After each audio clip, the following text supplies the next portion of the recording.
Hi friends, good morning. I'm Dr. Ashutosh Gupta. I'm a consultant in fetal medicine practicing in South Delhi. So today I'm here to talk about a condition called as a midgut volvulus in the fetus. So we had one case. This was a primary gravida, 31 weeks of gestation, and something around 1600 grams was the weight of the baby.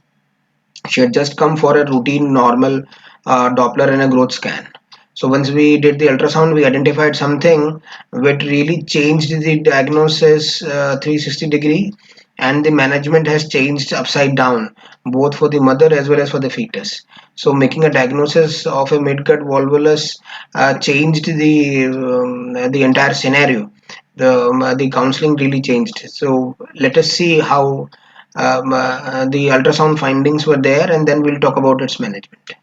So as you can see in the ultrasound that we are having this circle of hypoechoic gut avascular with absolutely three layers of gut inside small intestines. So ये छोटी आंत का एक area है जो कि vascularity नहीं है, ये यूरिनरी ब्लैडर के आसपास दोनों तरफ अम्बिलिकल आर्टरीज दिख रही हैं जो कि ब्लड वेसल बता रही है.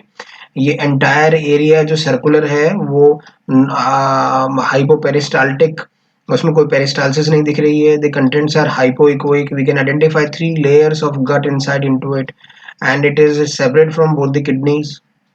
So if you look closely into this thing, we identify that the peristalsis is conspicuously absent. So it is in the region of the midgut. So if we have tried to assess the mesenteric artery by putting the color Doppler. So identify this, the color is something there, and but it is not there in the mesenteric arteries. Okay, so the kinking, hypoperistalsis, the gut in between, and the gut and this hypoperistalsis. So this coffee bean appearance, kinged appearance, and avascular, suggesting that it is a vascular compromise has been there. And then we can identify three layers of a small intestine inside into this thing. It is absolutely during the scan of 30-40 minutes, it was the gut were absolutely hypoperistaltic. No peristalsis was being looked around for. The contents, intraluminal contents of the small intestines are still hypoechoic, and so they are not ecogenic, telling us that it could be an infarction or a necrosis and an hemorrhage intraluminal.